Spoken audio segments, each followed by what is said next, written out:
do a shopping haul. So, unahin na natin itong mga nasa plastic na to. This one is from Huangnan. Itong hand grip. Ayan, scare na pimple patch. Ito ay flashlight. Flashlight siya na charge in case of emergency. Ayan, in 3 modes siya.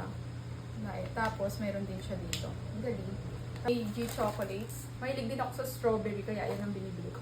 Next ay Band-Aid. Ayan, dahil dali akong magkasugat. White envelope, bandages, gasa, Hershey chocolate ball, Japanese brand, Galbo, stationery. Kasama na nga pala siyang envelope. Ang cute niya, oh. Ayan. Tapos, ito yung mga papers niya, sticky notes, marker, and friction pen. Ay, Daiso, bag, lagayan siya ng emergency kit. Ayan, ang cute niya. May dalawa siyang, pocket.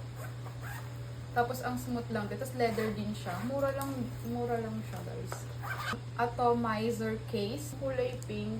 Flashlight siya na may whistle. Sa Pan Snacks, pretzel chocolate. And this one is Bourbon. Peanut siya. Biscuit. Ayan, Nike Elite Basketball Sock in white and in black. Nike towel. Nike t-shirt, color black. Ang simple lang niya, di ba? Mahilig kasi ako sa mga simple. Watson, suklay. Mukha siya ng Kotex, pero hindi. In Chinese brand siya. MLB Korea. It's MLB socks. Ano ito tawag dito? Cup. Ang ganda na, grabe. Yung paper bag lang niya is Adidas, pero yung laman niya is from Nike. Nike Air Force One. Ang ganda niya. Nike Air Force One.